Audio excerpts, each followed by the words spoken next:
Friends, आज का हमारा टॉपिक है ऑर्गेनिक केमिस्ट्री। तो हमें इसमें पढ़ने हैं ऑर्गेनिक कंपाउंड्स। देखिए, डेफिनेशन के थ्रू जाएं तो ऑर्गेनिक कंपाउंड क्या है? Organic compound are those compound whose molecules contain carbon and hydrogen. कौन कौन से दो? कार्बन और हाइड्रोजन। ठीक है, इसका मतलब वो कंपाउंड जिनके मॉलिक्यूल्स में कार्बन और हाइड्रोजन दोनों होते हैं उनको कहा जाता है organic compound. For example CH4, ये क्या है? ये है मीथेन। अभी हम इसके बारे में आगे पढ़ेंगे। देखिए, इसमें क्या है? कार्बन भी है, हाइड्रोजन भी है। ठीक है, तो ये क्या है? Organic compound. ठीक, उसके बाद देखिए, एक इम्पॉर्टेंट पॉइंट है, first organic compound made in lab, मतलब आर्टिफिशियली। फर्स्ट कंपाउंड कौन था? यूरिया। आपको याद रखना है, first carbon compound made in lab कौन सा था? यूरिया था। ठीक है, इम्पोर्टेंट पॉइंट है यूरिया। पूछा जाता है ये बहुत बार एग्जाम में। और यूरिया को किसने बनाया? फ्रेडरिक वुलर ने। साइंटिस्ट का नाम याद रखिए, फ्रेडरिक वुलर। उस प्रोसेस को क्या नाम दिया जिससे यूरिया बना? वुलर सिंथेसिस। ये तीन चीज़ें।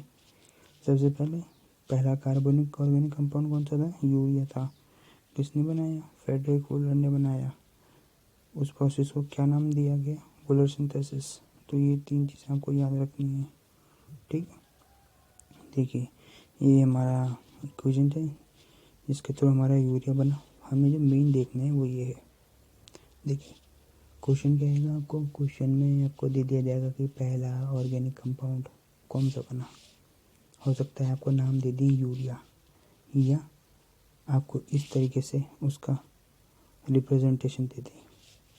तो आपको रिप्रेजेंटेशन याद रखना है। देखिए, ये रिप्रेजेंटेशन पहला है, ये देखिए NH2CONH2, ये भी है यूरिया।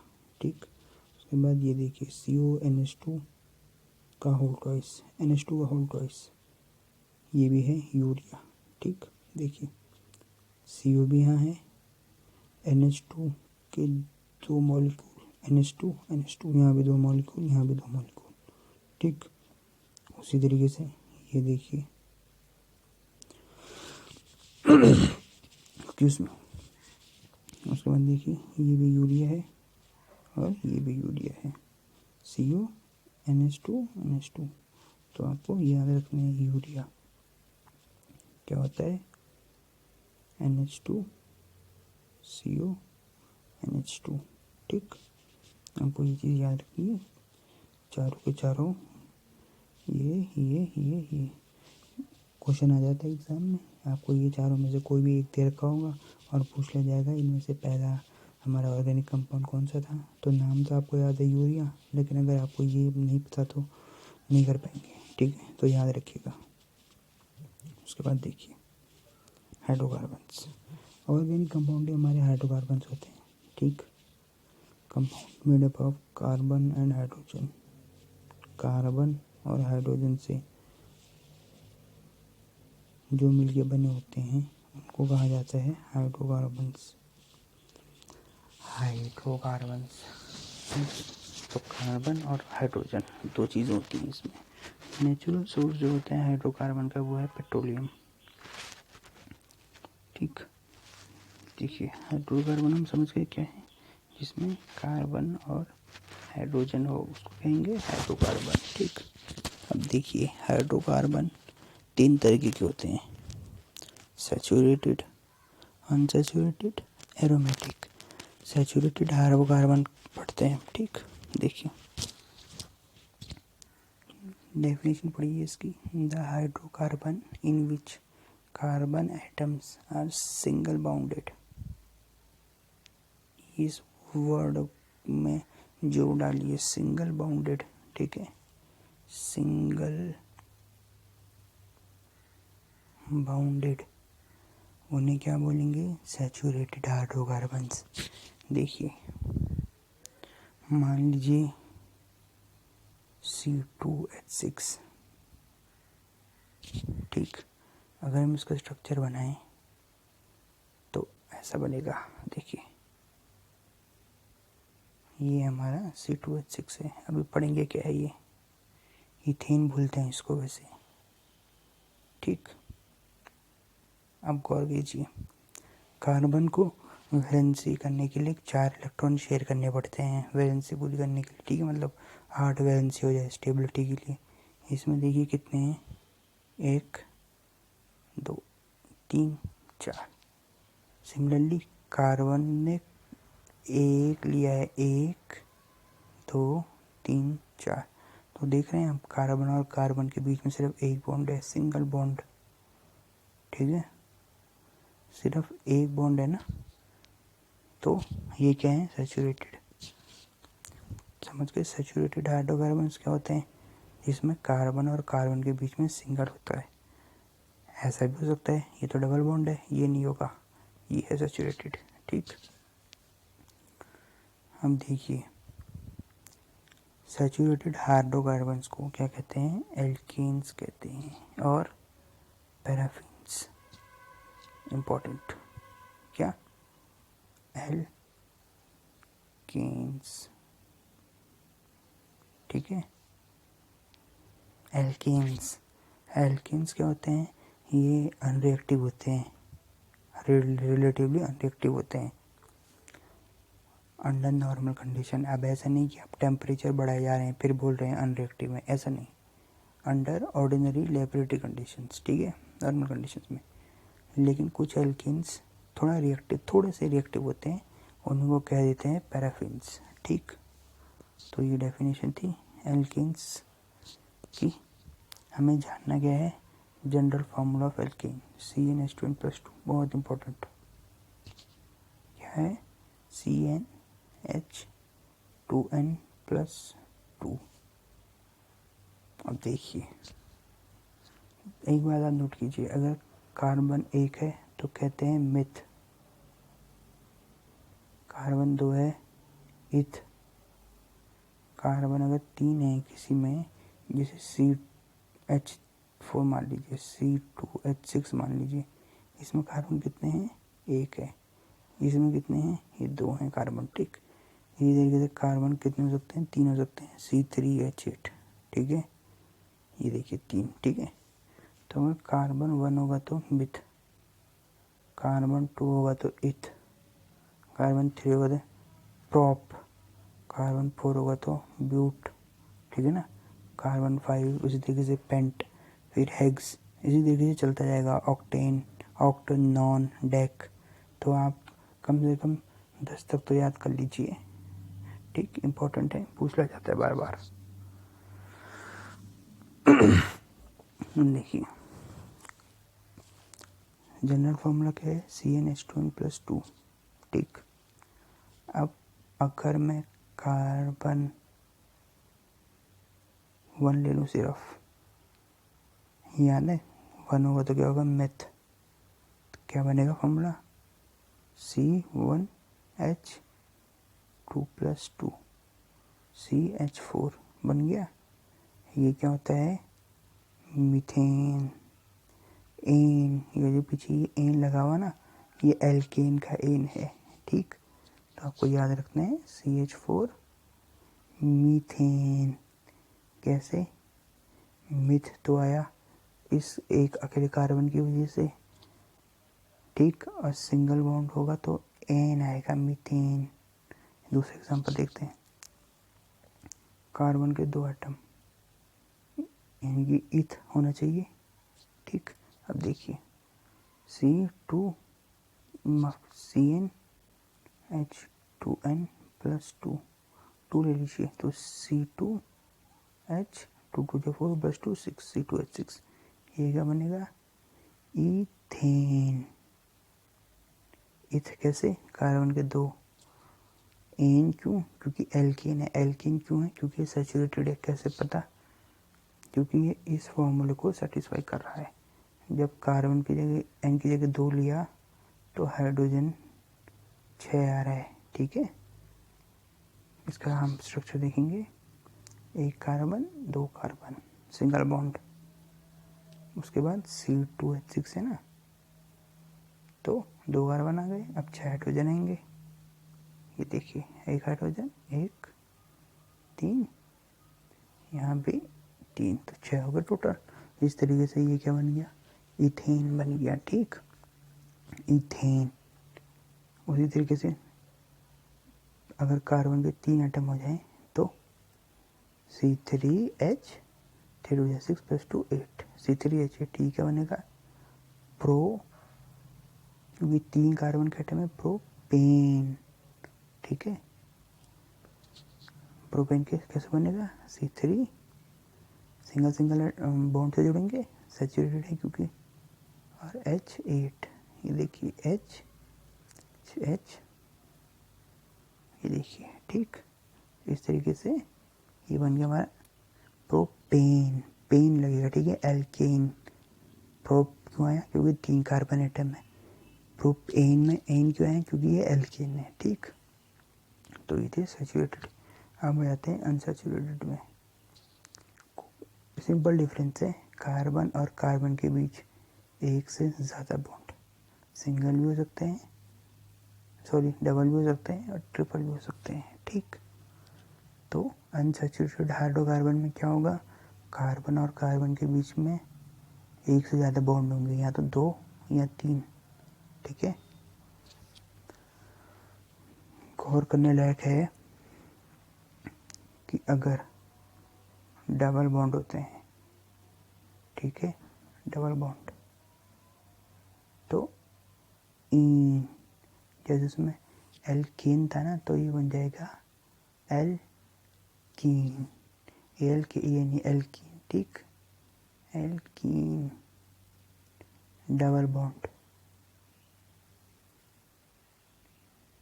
ठीक है, डबल बॉन्ड में क्या बनेगा, एल्कीन बनेगा। सिंगल बॉन्ड में क्या बन रहा था, एल्केन, डबल बॉन्ड में बनेगा एल्कीन। ठीक, देखिए इसका जो जनरल फॉर्मूला जो आपको याद रखना है वो ये है, CnH2n। किसका है ये, एल्कीन का है। ठीक, याद रखिएगा इसको। अब देखिए, कार्बन का मान लीजिए एक एटम है, तो क्या हो जाएगा फॉर्म उसमें, C1H2, तो CH2,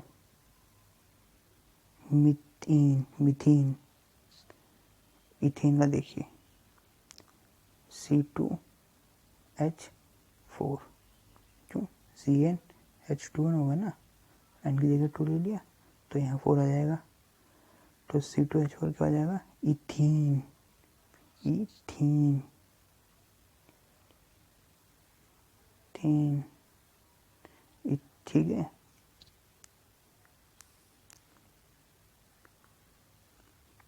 इस तरीके से आपको याद करना है। ठीक, अब देखिए इम्पोर्टेंट चीज़ क्या है, इथीन, सॉरी इथीन है, इथीन, प्रोपेन, ईन लगना चाहिए लास्ट में, ई एन, ईन। ठीक, ये देखिए एल्कीन, ये इम्पोर्टेंट है, देखा है आपने, general formula of alkene is CnH2n, alkene, ENE। ठीक, लास्ट में ये ENE लिखना चाहिए, ये शायद गलत है यहाँ पे, ENE। ठीक है, अब देखिए इसका स्ट्रक्चर डायग्राम बनाते हैं हम लोग। मान लीजिए इथीन है, ठीक है, फॉर्मूला क्या होगा, एल्कीन का फॉर्मूला क्या होता है, CnH2n, इथ है ना, तो यानी कि 2, C2H4। ठीक, ये हो जाएगा, बनाते हैं C2H4, C2H4। अब देखिए ईन है ना, अनसैचुरेटेड, डबल बॉन्ड आ जाएगा, कार्बन कार्बन के बीच में डबल बॉन्ड, और एक हाइड्रोजन, एक हाइड्रोजन, ये एक हाइड्रोजन, ये हाइड्रोजन, बन गया C2H4। ठीक है, इस तरीके से ये बन गया ईथीन, ठीक है। हमने देखा कार्बन कार्बन के बीच में डबल बॉन्ड है, अनसैचुरेटेड। एल्कीन है ये, एल्कीन, इसलिए क्या बने, इथीन, ठीक। और C3 होता तो प्रोपीन, ठीक है। इस तरीके से। आइए अब जानते हैं ट्रिपल बॉन्ड के लिए। जब कार्बन और कार्बन के बीच में 3 बॉन्ड हो जाते हैं ना, इसको क्या कहते हैं, एल्काइन, एल्काइन, ठीक है। 3 बॉन्ड में क्या कहते हैं, 3 बॉन्ड में एल्काइन, ध्यान दीजिएगा, एल्काइन ये। और इसका रिप्रेजेंटेशन क्या है, CnH2n-2। ये भी क्या है, एल्काइन, अनसैचुरेटेड है। तो इसका रिप्रेजेंटेशन देखिए, CnH2n-2, ठीक। अब इसमें क्या होगा, इसमें हाइड्रो, देखिए सबसे पहले सैचुरेटेड में क्या था, CnH2n+2, 2 कम कर दिए, एल्केन में से 2 कम कर दिए तो एल्कीन बन गया, एल्कीन में से 2 कम कर दिए तो एल्काइन बन गया, ठीक है। जनरल फॉर्म में याद कर लेना, इंपॉर्टेंट है ये बहुत। तो हमने देखा क्या है एल्काइन का जनरल फॉर्मूला, CnH2n-2। एग्जाम्पल देखते हैं, मान लीजिए N2 है, ठीक। कार्बन के 2 ही एटम है, तो क्या बनेगा, C2H, 2 2 जा 4, 4 - 2 2, तो C2H2 बन गया, इथाइन बन गया है, इथाइन, एल्काइन है ना, तो इथाइन बन गया है। इथ क्यों आया, क्योंकि कार्बन के 2 एटम है। और आइन क्यों आया लास्ट में, क्योंकि ये एल्काइन है, ठीक है। बनेगा कैसे, ये देखिए, C2H2, ये 3 बॉन्ड आ गए ना कार्बन कार्बन के बीच में, इसलिए ये क्या बन गया, एल्काइन बन गया। 2 कार्बन है तो इथाइन, ठीक। तो इस तरीके से सैचुरेटेड और अनसैचुरेटेड का हाइड्रोकार्बन में हमने देखा, एल्केन, एल्कीन, एल्काइन, ठीक। ब्यूटेन, CH4, सॉरी सी, देखिए ब्यूटेन, एल्कीन है ना, CnH2n+2 है, तो ब्यूट, ब्यूट का मतलब होता है 4। देखिए मिथ 1, इथ 2, प्रोप 3, ब्यूट 4, तो C4H10, ठीक है। ये हो जाएगा ब्यूटेन।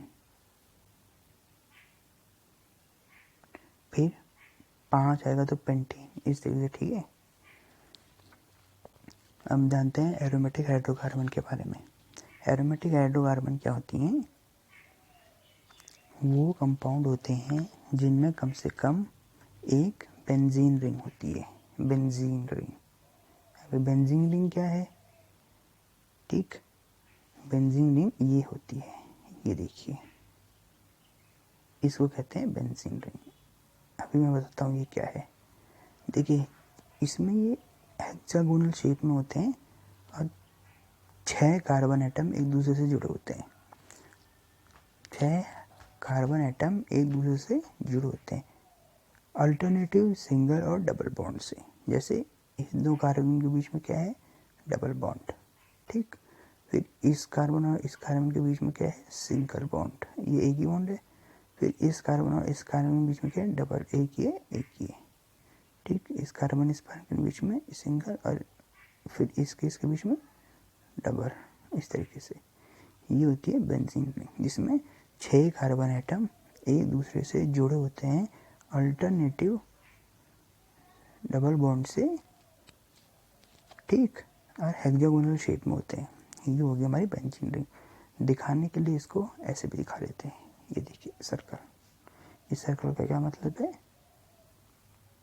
कि हमारे अल्टरनेटिव सिंगल बॉन्ड और बॉन्ड, जो डबल बॉन्ड जुड़े हैं अल्टरनेटिव, ठीक। तो एरोमेटिक हाइड्रोकार्बन क्या होते हैं, वो हाइड्रोकार्बन जिनमें कम से कम एक बेंजीन रिंग होती है, जैसे कि देखिए बेंजीन, ये हो गई नेप्थलीन, 2 रिंग है ना इसमें, तो इस तरीके से, ठीक। और एरोमेटिक हाइड्रोकार्बन, देखिए एरोमा का मतलब होता है स्मेल, स्वीट स्मेल, सुगंध। तो इन हाइड्रोकार्बन की सुगंध होती है, ये होती है प्लेजेंट स्मेल होती है इनके अंदर, ठीक है, ठीक। एरोमेटिक हाइड्रोकार्बन के अंदर प्लेजेंट स्मेल होती है, इसलिए इन्हें एरोमेटिक हाइड्रोकार्बन या एरोमेटिक कंपाउंड भी कहा जाता है, ठीक। तो हमने 3 तरह का हाइड्रोकार्बन देख लिए हैं। आइए थोड़ा आइसोमराइजेशन के बारे में देखते हैं, पूछ लेते हैं कभी कभार। सिंपल सी बात है, आपसे ये पूछेगा कि the compound having having same formula, molecular formula but different physical and chemical properties, उनको क्या कहेंगे? उनको कहेंगे आइसोमर, ठीक है। क्या कहेंगे? आइसोमर्स कहेंगे उनको, मतलब कंपाउंड जिनकी मॉलिक्यूलर फार्मूला सेम है। 2 कंपाउंड ऐसे हैं जिनके मॉलिक्यूलर फार्मूला, मान लीजिए कंपाउंड 1, कंपाउंड 2, ठीक है। 2 मॉलिक्यूलर कंपाउंड जिनका मॉलिक्यूलर फार्मूला सेम है, मान लीजिए C2H6 इसका भी है और C2H6 इसका भी है, ठीक। तो मॉलिक्यूलर फार्मूला तो सेम है दोनों का, लेकिन different chemical and physical properties, ठीक। तो ऐसे 2 कंपाउंड को क्या बोलेंगे? उनको बोलेंगे आइसोमर्स, ठीक है। इम्पोर्टेंट है ये आइसोमर्स। और इस फिनोमेना को क्या बोलेंगे? आइसोमराइजेशन, ठीक। माफी, आइसोमेरिज्म, आइसोमेरिज्म कहेंगे, ठीक है, आइसोमेरिज्म, ठीक। पढ़ना क्या है? आइसोमर्स किन्हें कहते हैं? Those compound which have same molecular formula but different chemical and physical properties. और इस फिनोमेना को क्या कहते हैं? आइसोमेरिज्म कहते हैं, ठीक है। तो पढ़ लीजिएगा इसको, इम्पोर्टेंट है ये। आइए उसके बाद देखते हैं, ये हमने पढ़ लिया है।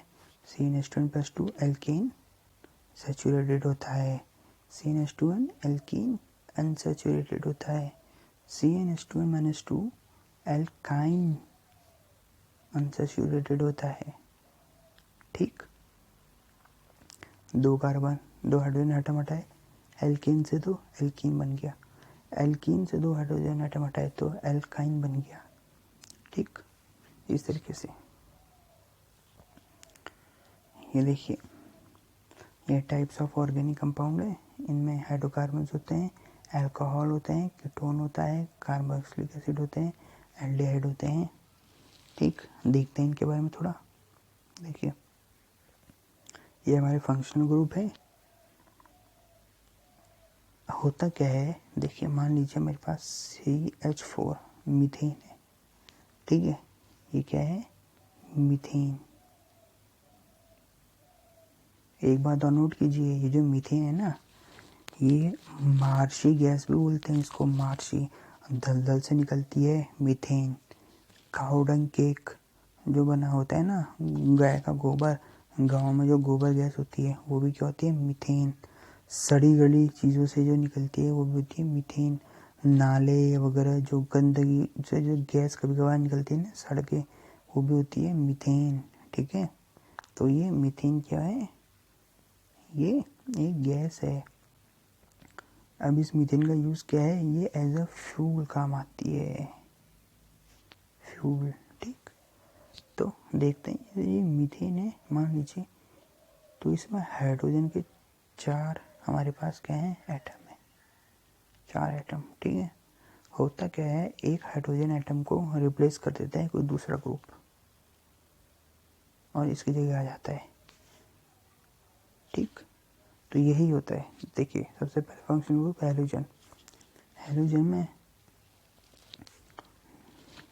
हमको पता है ग्रुप 17, हमने पीरियोडिक टेबल में पढ़ा था ना, ग्रुप 17 हैलोजन ग्रुप, उसमें क्या थे? फ्लोरीन, क्लोरीन, ब्रोमीन, आयोडीन, है ना।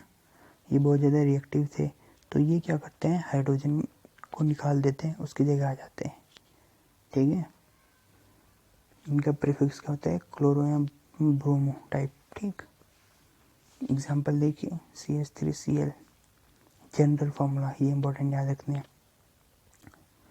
CnH2n plus. देखिए सैचुरेटेड में 2 आता था, लेकिन हुआ क्या, एक हाइड्रोजन कार्बन निकल गया, एक हाइड्रोजन का एटम निकल गया, तो +1, इसकी जगह कौन लगा, Cl। ये देखिए इस तरीके से। ठीक है, ये याद रखने हैं। उसके बाद आते हैं अल्कोहलिक ग्रुप में। अल्कोहल ग्रुप देखिए, प्रीफिक्स लगा होता है OL, ऑल, इसे बोलते हैं ऑल, प्रोनाउंसिएशन ऐसा होगा इसका, ऑल। ठीक है, एग्जाम्पल देखिए, CH3OH, मीथानॉल, ऑल लग गया है पीछे, मीथानॉल। मिथ क्यों, क्योंकि एक कार्बन एटम है। मिथानॉल, ऑल क्यों लगा, क्योंकि अल्कोहलिक ग्रुप है। हमें कैसे पता, ये OH लगा है ना पीछे। ठीक, तो OH क्या होता है, अल्कोहलिक ग्रुप होता है। जब ये लग जाता है तो ये मिथानॉल, इथानॉल, प्रोपानॉल इस तरीके से बन जाता है। जैसे CH3OH, ये क्या है, मिथानॉल।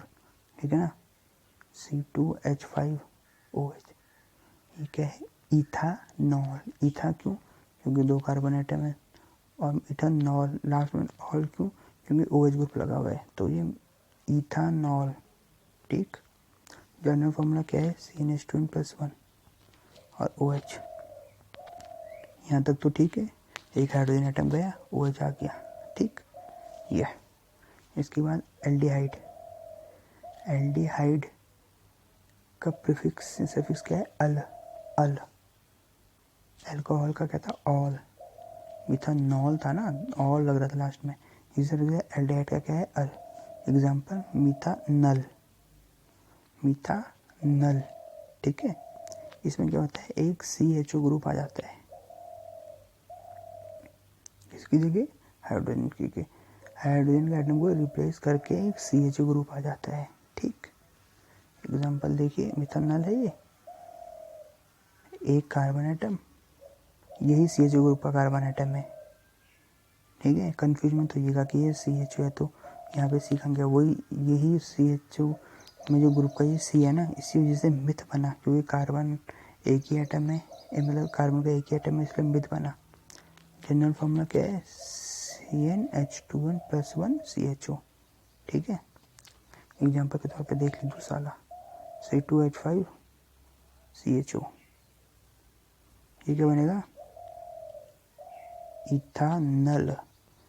नल क्यों, क्योंकि CHO ग्रुप जुड़ा हुआ है, और इथ क्यों, क्योंकि कार्बन के 2 एटम है। ठीक, ये देखिए 2 एटम, तो ये क्या बनेगा, माफ कीजिएगा। ठीक है, अब ठीक है, इसमें कुछ कंफ्यूजन है शायद। ठीक, तो इस तरीके से ये बन जाएगा हमारा, हाँ ठीक है, ये बन जाएगा हमारा मिथानल। ठीक है, जनरल फॉर्मूला याद करना है, ये है। ठीक है, अब इसमें NJ3 डालिए, C3H7CHO। ठीक है, इस तरीके से 4 डालिए, C4H9CHO। ठीक है, बनेगा क्या, मिथानल, इथानल, C3 वाला ethanol, C4H9CHO, propane, प्रोपान, sorry butanal. ठीक है, C3 वाला तो बनेगा हमारा प्रोपानल, C4 वाला बनेगा ब्यूटानल। ठीक, इस तरीके से एल्डिहाइड हो गया हमारा। ठीक है, अल, ध्यान रखिएगा ये फॉर्मूला, जो ये टेबल का ये वाला पोर्शन है, ये इंपॉर्टेंट है बहुत। और एक ये, ठीक, जनरल फॉर्मूला, इसमें क्या है, CHO ग्रुप लग गया एक हाइड्रोजन को रिप्लेस करके। एल्डिहाइड में प्रीफिक्स क्या है, अल, मीथानल, प्रोपानल, ब्यूटानल, पेंटानल, हेक्सानल। ठीक है, उसके बाद आता है कीटोन ग्रुप। कीटोन में ऊन लगता है लास्ट में, ऊन, प्रोपानोन, ब्यूटानोन। ठीक है ना, तो ऊन लगता है। पहचानेंगे कैसे, ओन लगा होगा लास्ट में, ठीक है। जनरल फॉर्मूला क्या है, ये है CnH2n+1। अब देखिए एक हाइड्रोजन की जगह क्या रख दिया, COCH3, ठीक है। COCH3 लग गया ना कीटोन की जगह, ये ग्रुप तो लगा है ना यहाँ पे, ठीक है। तो कीटोन में ऊन आएगा लास्ट में, ठीक। और ये इसका जनरल फॉर्मूला याद होना चाहिए। एग्जाम्पल प्रोपानोन, 1 2 3 प्रोपानोन, ठीक है। इस तरीके से ये कीटोन था, ठीक है। आपको याद रखना है ये जो ग्रुप लगे हुए ना, इन ग्रुप के बारे में याद रखना है। ये ग्रुप आपको, ये देखिए ऊपर जो OH लगा हुआ है वो, ठीक। इन ग्रुप के हेल्प से आपको पहचानना है कि ये अल्कोहल है या एल्डिहाइड है या कीटोन है, ठीक। आइए अब कार्बोक्सिलिक एसिड देखते हैं। इसके पीछे ओइक लगता है, ओइक, मिथानोइक ओइक एसिड, ठीक।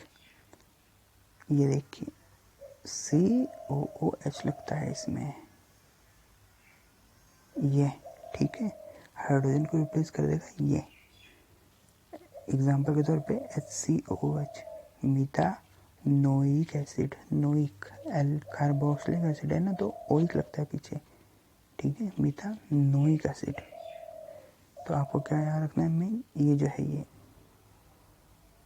COOH है ना, जो ये कार्बोक्सिलिक एसिड है। किसी के भी पीछे ये लगा होगा तो आप देखिएगा कार्बन के नंबर कितने हैं और उसके पीछे ओइक एसिड लगा दीजिएगा। जैसे इस केस में क्या था, कार्बन का एक ही था तो मिथानोइक एसिड, ठीक। इसी तरीके से हमने देखा डबल बॉन्ड क्या होते हैं, ट्रिपल बॉन्ड, ये तो हम देख ही चुके हैं, ठीक। थोड़ा ईस्टर के बारे में देखते हैं। इसमें OH लगा रहता है लास्ट में, OH, ठीक है। एग्जाम्पल मिथाइल इथानोएट, देखिए OH लगा हुआ लास्ट में, ठीक। हाइड्रोजन को रिप्लेस कौन करेगा, ये, ठीक है। हाइड्रोजन को रिप्लेस कर देते हैं, हाइड्रोजन की जगह ये वाला आ गया हमारा COO। जो N की वैल्यू होगा, मान लीजिए यहाँ पे 1 ले रखा है तो इस हिसाब से N की वैल्यू यहाँ पे होगी, ठीक है। तो यही चीज़ हमारी यहाँ पर भी है, ठीक। ये होगा CnH2n+1 COO CnH2n+1, ठीक है। CnH2n+1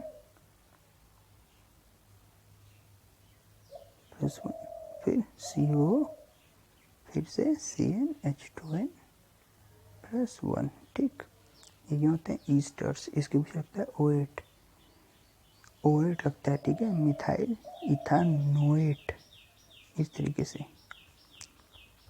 तो ये हमारे कुछ फंक्शनल ग्रुप्स थे इम्पोर्टेंट, जो आपको याद रखने हैं ना, वो ये रखना है। ये देखिए हाइड्रोजन, उसके बाद OH लगा अल्कोहल, ये लगा एल्डिहाइड, ठीक है। उसके बाद हमारा ये लगा कीटोन, ऊन, ठीक। उसके बाद कार्बोक्सिलिक एसिड में ये, ठीक है। डबल बॉन्ड ट्रिपल बॉन्ड हमको पता ही है, देख लिया था हमने पहले। उसके बाद ईस्टर्स में ये, तो ये चीज़ आपको याद करनी है। और ये जो टेबल था OH, इन, आइन, इस टाइप से जो लिखा हुआ, ठीक। तो ये हैं आपके थोड़े बहुत फंक्शनल ग्रुप।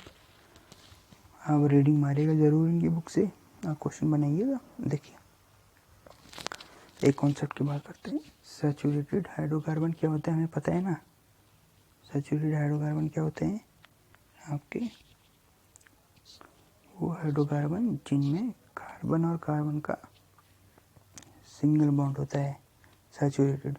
अनसैचुरेटेड में क्या होता है, या तो डबल या तो ट्रिपल। ठीक, अब क्या होता है, अगर हम सैचुरेटेड हाइड्रोकार्बन में अनसैचुरेटेड हाइड्रोकार्बन में हम हाइड्रोजन जोड़ दें तो ये क्या बन जाएगा, सैचुरेटेड। और सैचुरेटेड हाइड्रोकार्बन से हाइड्रोजन निकाल दें तो ये बन जाएगा अनसैचुरेटेड। हमने देखा भी था ना, CnH2n+2 ये क्या था, सैचुरेटेड हाइड्रोकार्बन, और ये क्या था, CnH2n अनसैचुरेटेड। अब देखिए, सैचुरेटेड में से 2 हाइड्रोजन हटा दिए, बन गया अनसैचुरेटेड, या अनसैचुरेटेड में 2 हाइड्रोजन प्लस कर दिए तो बन गया सैचुरेटेड। वही चीज़ है, ठीक है। अब देखिए, हमने ऑक्सीडेशन रिडक्शन पहले पढ़ा था। ऑक्सीडेशन का क्या मतलब होता है, एडिशन ऑफ ऑक्सीजन या रिमूवल ऑफ हाइड्रोजन।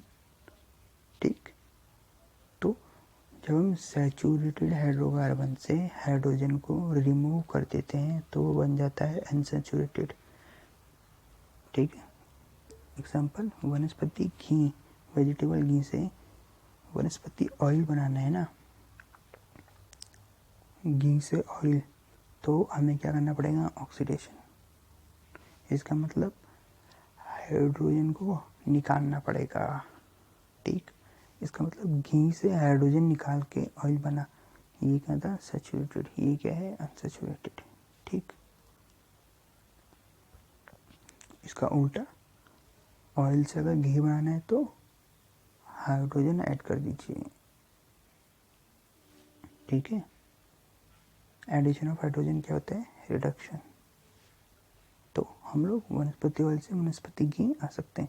ये क्वेश्चन पूछा जाता है कि वनस्पति घी से वनस्पति ऑयल कैसे बनाएंगे, आप क्या करेंगे, तो घी से ऑयल बनाने के लिए हाइड्रोजन को रिमूव करना पड़ता है। ठीक, यहाँ ऑक्सीडेशन कर दीजिए उसका, एक ही बात है। ठीक, इस तरीके से। और टेम्परेचर इम्पोर्टेंट, नोट कीजिए, 437 केल्विन। और 2 कैटलिस्ट यूज़ करते हैं हम, निकल और पैलेडियम। ये कभी कभार पूछ लेगा आपसे कि इस प्रोसेस में हम लोग कौन से 2 यूज़ करते हैं कैटलिस्ट, तो निकल और पैलेडियम। ठीक है, हाइड्रोजनेशन बोलते हैं इसको। घी से ऑयल बना दिया हमने, क्या करा, ऑक्सीडेशन कर दिया। ठीक है, ऑयल से घी बनाया, क्या क्या, रिडक्शन कर दिया।